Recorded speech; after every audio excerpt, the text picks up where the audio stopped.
Hi, I'm Michael Caju. And I'm Adee Caju, and you're listening to the WAG podcast. This podcast is about health, wellness, and personal development. Each episode is a short conversation between Adee and I on a single topic with actionable steps.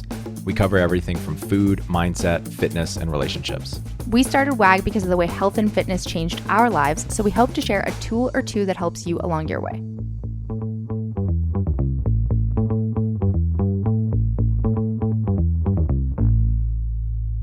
Welcome back, Adee. Hey. Hi. Guys, thanks for joining us today. We have another awesome podcast for you. We haven't done a relationship one in a while. And so this is part like self-knowledge, personal development, and part relationship. We're really excited about it. This is something I've definitely posted about a couple times because it was a huge focus for my own personal development for the past, I think like 2 or 3 years. I've dedicated a lot of time to this particular topic, and it's resonated with a lot of people. And I've gotten a bunch of requests for us to make an episode specifically about this. So I'm really excited about it. And before we get into it, first off, we want to thank all of you that have taken the time to leave us reviews. They're really motivating and inspiring us to continue doing these things and to continue getting better. So thank you all. And if you feel inspired to, and you haven't done so already, please take the time to go to iTunes, Spotify, wherever you're listening to this, and leave us a quick review. Let us know how we're doing. And also refer this to a friend, because at the end of the day, we're trying to reach more people that resonate with the messages that we're sharing. So if you feel inspired to do so, please refer it to one of your friends, your training partners, etc. And also, we haven't done a ton of this, but we are going to continue doing more and more, is we are answering your questions on the show. We've already done a couple episodes like this, and we're going to continue doing more of them. If you have a question about mindset, personal development, nutrition, relationships, business, whatever that may be, you can ask it and have us answer it on the show. So if you're interested in that, you can go to workingagainstgravity.com and go to the podcast page and scroll down until you see the start recording button and leave us a very well-articulated, concise message with your name, where you're from, and if it's awesome, we'll get back to you. So let's get on to the show. So today, we're talking about masculinity versus femininity. Adee, can you describe what both of those are for Yes. us? So before I even go into defining what both of those are, I just want to make something clear. When we talk about masculine and feminine energy, we're not talking about the biology of male versus female. Men and women and all of those in between have both masculine and feminine energy in them. And I actually got an interesting comment one time of being like, why would we even label them? The reason we label things, like why put language to anything, right? So the reason that we would label anything is to be able to understand it, to be able to identify it, to become more aware of it when it's happening. So when we talk about masculine and feminine energy, we're talking about different types of states of being that are separate and are both in balance within, or sometimes out of balance within people. So I'm going to talk about what it actually is. But I just wanted to clarify, we're not talking about like males versus females. Females can be masculine, which we'll talk about. Males can often be feminine, which we'll definitely talk about as well. So I just wanted to make that clear. And it happens that most men are more masculine than they are feminine, but they all have some femininity in them. And most women are more feminine than they are masculine, but they have some masculine in them. And I mean, we're going to talk about how I was an exception to that rule for a period of time. So just want to make sure that we get that out of the way, because I know that can be a little bit difficult since feminine and masculine just immediately get tied to female and male. So when I talk about masculine energy, what we are saying is the things like doing and achieving and striving and organization and logical and analytical and perseverance, or pushing, like a lot of pushing and doing and active ways of being. So that's any other ones No, that that's you perfect. have? Yeah. So when we talk about feminine energy, it's more of the other side of the scale. So it's being, it's creative, it's patience, it's a little bit more open, it's more open-minded, it's more relaxed, it's more on that side of the scale than it is the masculine, which is the doing, and the feminine is the being. And sometimes it's like just doing nothing and being okay with that. Yeah, it's the doing versus the being. It's like goal-oriented actions versus just experiencing something. Yeah, so that's just what the two energies are. And again, those both are present within all people. Sometimes they can just be like you can be out of balance in terms of like you're behaving much more masculine than you are behaving feminine, or much more feminine than masculine, and that in many scenarios can work in your favor, and it does many times. And the reason that we're talking to you about this today is because on one hand, having this language, as you just talked about, helps you with understanding yourself better, how to get more out of yourself, how to be happier, more successful, how to achieve more if you're leaning into the masculine side of yourself. And then also how to have an absolutely incredible, passionate relationship. And a big problem that our society faces right now is that we are being pushed in more to the middle. So masculine people, mostly men, are being pushed to be more and more feminine. We're told things like we should put away our toxic masculinity, and we should be more sensitive or more in touch with your emotions. Or there's a lot more of, I do totally back the equal opportunity movement, but they're not necessarily the watering down the masculine energy of taking away, don't be too confident, or don't try, don't push yourself ahead, or, be careful of other people's feelings. That kind of thing has been, men who are super, super high achievers are being told, to tone it down a little bit. Yeah. And there's a difference in equality in the workforce and equality in the bedroom. The book, what's it called? 50 Shades of Grey. It sold more copies than all of the Harry Potter series combined, because it taps into something so fundamental to our sex lives. And it just shows we crave some sort of power differential or power exchange in the bedroom, energy exchange, but for sure. we're being pushed into more in the middle in society in general, and we're taking that into the bedroom, and it's really messing up our sex lives. And you can see it even with women who are very feminine. We're being encouraged to strive and achieve and start businesses, and those businesses should be a certain level of success, make this much money, don't do the dishes and cook and clean. That's so domesticated. It's I've been judged for sure by people when I talk about how we divide our house chores sometimes, because I do all of the cooking in the house, and it's oh, I would never do that. That's so old school. But I don't necessarily think we have to be pushed in any one direction. Yeah, and all of these things that we're talking about are good things to a certain extent, right? We want women to feel empowered to start their own businesses and to strive and achieve just like men. And we want men to have some empathy and be able to support people.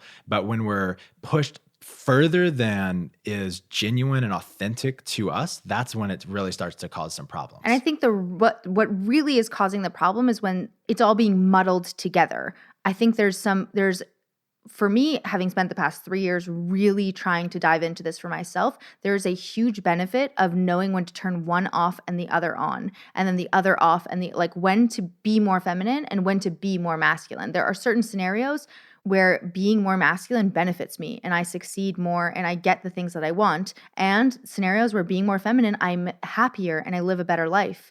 And it's helped me be more successful in life in general, knowing when to turn them on and off. That's different from muddling it all together, so it's all kind of the same. We're all kind of similar. We're all this mix between femininity and masculinity versus having both sides of ourselves and being able to access both of them. And here's one of the biggest lessons that we've learned over the past couple of years.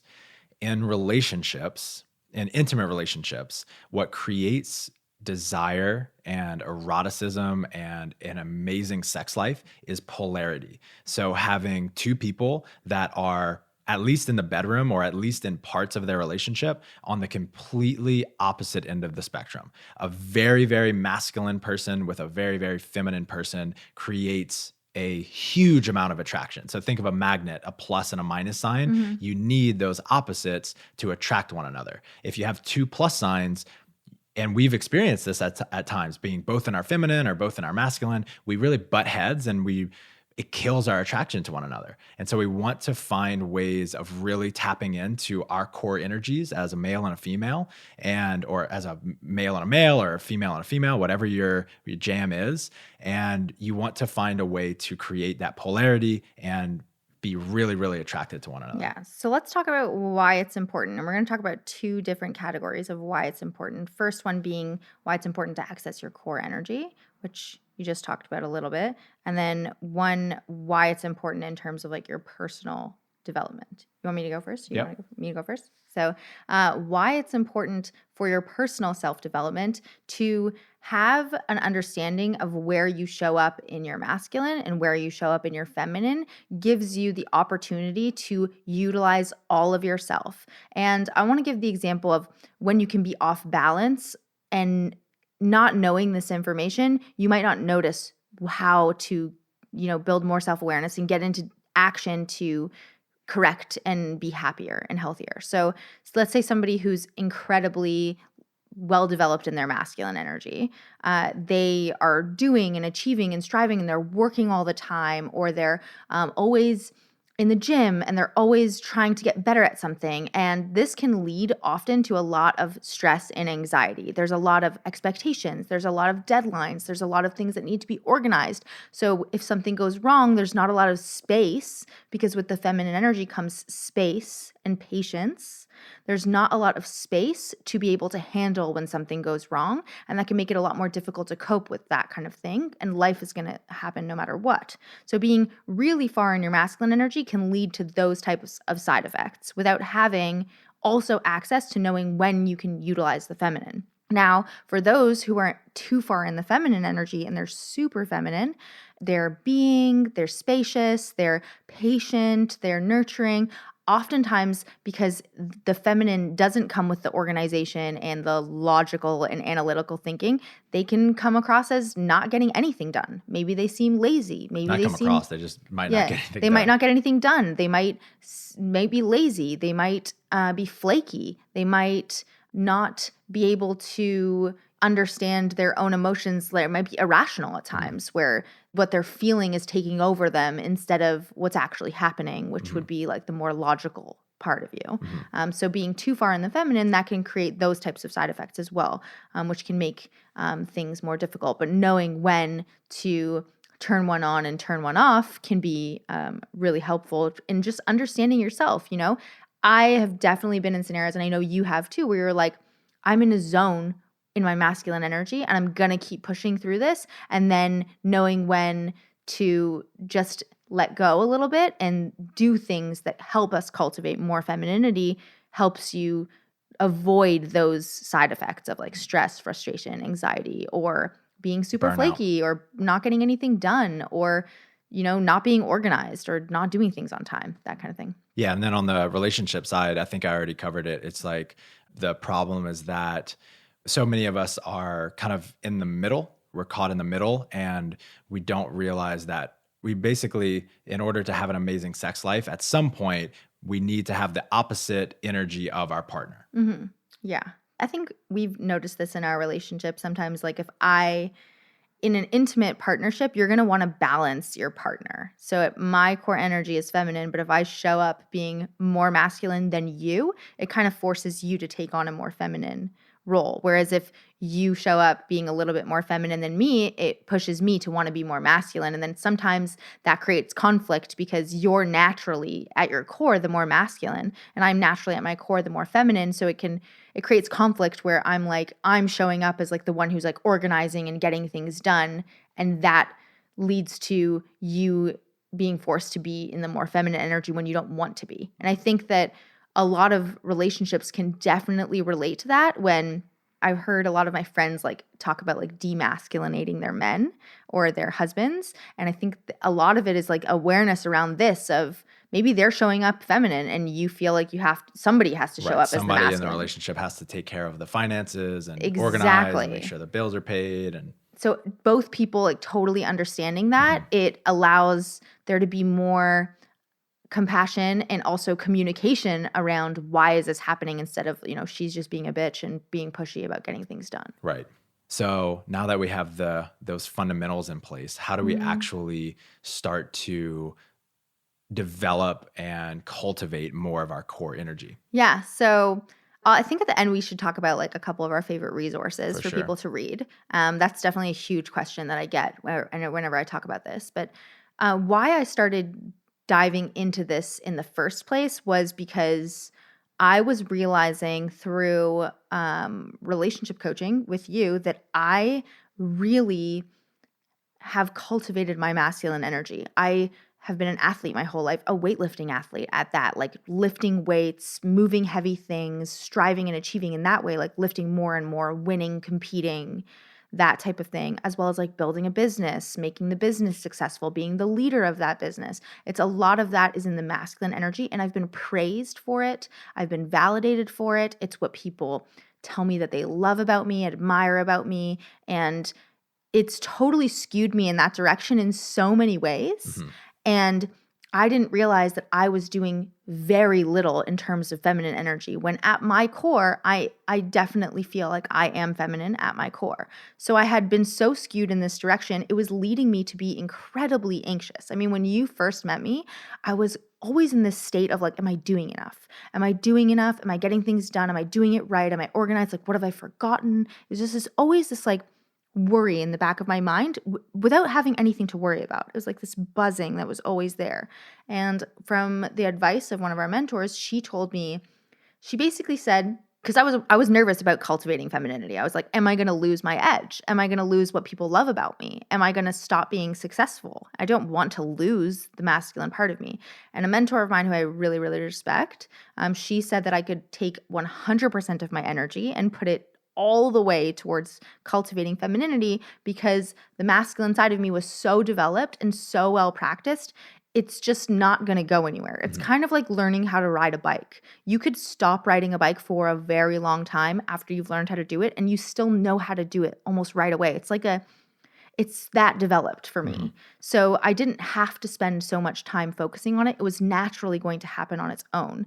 So I spent the past 3 years really cultivating my feminine energy. So the way that I've done that, and we can also talk about the other side for people who like, there might be some men out there that feel like they've really leaned into just being more spacious and maybe they don't get a lot done and they're not achieving the things that they want to achieve. And there are things that you can do to help cultivate masculinity as well. But I'm going to talk about femininity. Maybe you'll talk about masculinity. Perfect. So for me, I focused on the things that were like being creative and spacious. So I did a lot of meditation. I think this is like, it's been years meditating almost every single day, which used to be incredibly painful for me. So yeah, like, and I think that's another indication of why I loved the masculine so much. Meditation seemed like a waste of time. Like I'm taking this 10 minutes of my life and I could be doing something with it instead of just being. And it was also painful to be and like hear all of the doing that was going on in my head. But meditation, dancing has been really powerful. Dancing is a great way of moving emotion through your body and energy through your body, getting out of your head and into your body. So dancing has been amazing. Cooking has been amazing. Any type of creation. So I've done a lot of different art classes, whether it's ceramics and pottery, watercoloring class, gardening, spending time in nature, like going on hikes, backpacking trips, really making a point to just be outside more is definitely something that cultivates more of the feminine energy. Reading fiction novels has helped me just like escaping the doing, not feeling like I'm achieving or striving, just taking a break from it all and getting lost in a fiction novel. Playing, any type of playing that's not for competitive purposes, like playing with friends with like throwing a ball around or just anything that's not necessarily competitive, but just playing, laughing, joking. That's definitely pick 2 or 3 of those things and actually dedicate yourself to being consistent with them, and you will be cultivating more feminine energy. And to take it back to the polarity piece, when, Adee and I work together and I see her in her masculine all the time, and we have that part of our relationship. But when I see her really lean into the other side, all of the things that she just talked about, I am so sexually attracted to her. It's crazy. It's crazy. So if you're in disbelief, know that it's happening in our relationship and it works really, really well. I've had a little bit of a different experience. I'm definitely masculine at my core. And I think going through drug addiction and rehab, I realized that I'm realizing this as I'm saying it. Like a lot of the stress management and relationship management techniques and exercises and practices are much more feminine. So at age 17 to 25, I was like very heavily involved in developing a feminine side of myself for the first time. Yeah. I definitely had close to zero femininity in me, or at least that I'm aware of when I was younger. I was so competitive and achievement oriented to a sickening degree. And so I got to practice these things with mentors and with a community. And it's led to me feeling like I almost never burn out, right? I definitely go through periods of overwhelm and stress like anyone, but because of those feminine practices and habits that I was able to cultivate, I rarely spin out of control. And I'm able to feel a level of balance in my life, which I really, really value. You are definitely the most balanced in that way. Like, because of that, I feel like you can be in chaos and be very level-headed and know when to have space and when to have conversation and when to try and push through. I can totally see how that happened. This is coming up for me right now. I have a question for you. Do you think that before going into rehab or all that therapy, when you say that I was like masculine and competitive to a sickening degree, do you think that might have contributed to the anxiety and stress that you were feeling in part of your at the without height a of your doubt. addiction? Yeah, without a doubt. I just didn't have any, like Do a you think feminine trait. Like empathy is a more feminine trait. And I had very, very little empathy. And so lying to people, stealing from people, cheating on people, it didn't affect me like it would most people, because when I did it, I didn't feel the same level of shame that a normal person would feel that would prevent them from continuing to do the behavior. Right. So I would cheat or lie or steal from people, and I'd feel bad, but I would feel justified, and I couldn't connect with how I was hurting people, even though they were telling me. Like I had this, and I've shared this before, this experience in group therapy in my first rehab, where one of my good friends, he was sharing how his dad had killed himself when he was like 12 or 13, and his dad was his hero. And he talked about how, they used to go on these long car rides in upstate New York, and it was just such a sweet story. And then he comes home one day and his dad had blown his brains out. And the guy is just like pitifully shaking and crying and sobbing in front of us. And I look around the circle, every single person, therapist included, were also sobbing and shaking. I was the only person in the group that was stone faced. I had no emotions going through my body. And that experience was the first kind of spark in letting me know that I had such little empathy and such a lack of ability to connect with people, that I took that on as like, I have to like cultivate this in myself. Which really is connection, and being more emotive is definitely more of the feminine energy. 100%. And so I got called out in that group, and for the past 11 years, that's something that I've paid very, very close attention to. And it's now one of the things that I value most in myself, is my ability to empathize and connect with people on any level. But it took a lot of work. So for those of you who want to cultivate more masculine energy in yourself, whether you're a male or female, is, I think, one thing, and I think we could add this to yours as well, is spend time with masculine men. And if you're trying to cultivate femininity, spend time with feminine women. Yeah, I've been spending a lot of time with very, very feminine women, for sure. When I first met you, we talked about like how you felt it was so much easier to connect with men. I did. And this is such a like physical representation of the transformation that you've gone through, because you have so many amazing, super feminine women in your life that you connect with on a deeper level than I've ever seen you connect with in men, but you just didn't know how for a while. Totally. And so if you're trying to be more masculine, spend time with men that have the traits that you want to have. That more than anything, because we are chameleons. Human beings are chameleons. We do what other people do, not necessarily what they say, right? Totally. We adopt their behaviors when we see something that will All the serve time. us. You hang out with other people and you see, oh, I like what they're doing there, even if it's unconscious, and then you just copy them. Other things are challenge yourself. Take on things that are scary and challenging and go out and accomplish them. The masculine is really grown through challenge. So do competitions, take on physical, emotional, career challenges that are really scary for you and really, really exciting for you. You can also get into your body. So lift weights, move more, get outdoors. You can, one thing that I'm starting to play with that I think definitely grows masculinity is refrain from ejaculating more. So in your sex life, and I think this is a really big thing in tantric practices where they recommend that you refrain from ejaculating to about once per week. And every time you get sexually aroused and then you cut yourself off, you're going to be filled with a ton of testosterone and masculine energy that you can then take into the rest of your life. Now, that only goes so far. And if you refrain for too long, then you can have a lot of negative side effects that I won't go into here. But I think in Tantra, they recommend about once per week. And I don't have a ton of experience with this, but the few times that I have, it's really invigorating and it can be really awesome in your sex life. Other things are, in general, take full responsibility of your life. Take responsibility of your finances, of your personal life, your hygiene, your family. Take responsibility for every single thing in your life, and you will just feel yourself becoming more masculine. The more things you get done.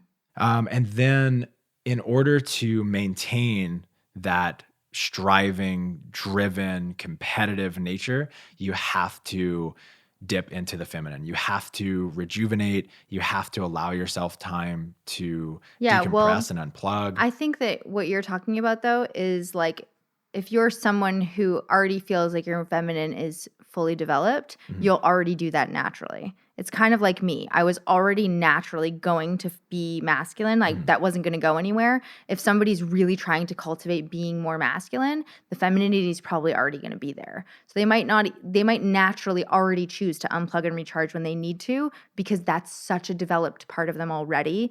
It's worth just focusing on doing and achieving, because that's probably going to be the more challenging thing for them. Yes, it's possible. And I think some people have a tendency to want to swing the pendulum to extremes. And so if you're like in pain and you feel like you're all the way to one extreme, don't just go all the way to the other. Just realize you always have to have some of both. Cool. So what are your favorite resources for diving further into this? My number one is probably The Way of the Superior Man by David Adee. One of our most gifted books. Yeah, we love that. I mean, it's not just for men, it's also for women. Very informative. I absolutely have learned a lot for people who want to cultivate more femininity. I just finished reading a book called Pussy, A Reclamation by Regina Thompson-Hauer. That was actually really just a little bit out there, but very interesting and definitely getting really at the core of being feminine for sure. Yeah, some other guys to follow for masculinity. Well, for both really. David Deida is Deida. He has a ton of different stuff. I think he still does some courses. Yeah, and then his prodigy's name is John Wineland. Also really interesting. Yep. Elliot Hulse. So Elliot, it became really popular on YouTube years ago, talking about strength and conditioning. And now he leads some what look like pretty amazing workshops on tapping into your masculinity.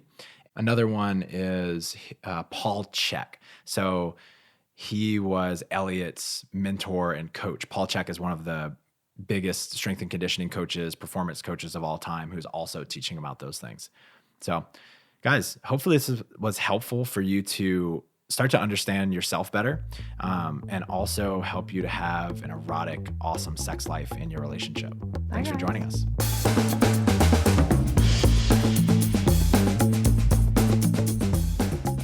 Thanks for joining us. Stay in touch by signing up for our newsletter at workingagainstgravity.com or on Instagram at workingagainstgravity. And don't forget to subscribe to us on iTunes, leave us a 5-star review, and refer a friend. We'll be back next week with another episode. Talk to you then.